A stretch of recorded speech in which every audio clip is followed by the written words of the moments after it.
वैज्ञानिक ने उसकी एक टांग तोड़ दी और फिर बोला कूदो, अब टिड्डे की छलांग की दूरी कम हो गई। वैज्ञानिक ने उसकी दूसरी टांग तोड़ दी और फिर बोला कूदो, टिड्डे की छलांग और कम हो गई। अब तोड़ी गई उसकी तीसरी टांग, फिर छलांग की दूरी और कम हो गई।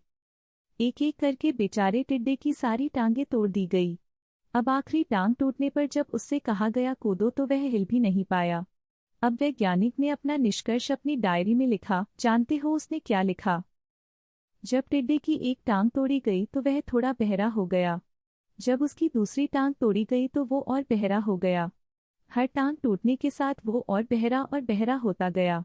और सारी टांग टूटने के बाद वह बिल्कुल बहरा हो गया। अब जोर जोर से चिल्लाने का भी उस पर कोई असर नहीं हुआ।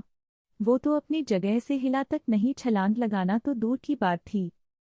इस कहानी को सुनकर सभी को ऐसा ही लग रहा है ना कि क्या मूर्ख वैज्ञानिक था, इतनी सीधी सी बात उसे समझ में नहीं आई डंडा। या कुछ लोग ये भी सोच रहे होंगे ये तो किसी बच्चे को भी पता है कि टिड्डे की छलांग उसके टांग टूटने की वजह से कम होती जा रही थी, ना कि वे बहरा हो गया था।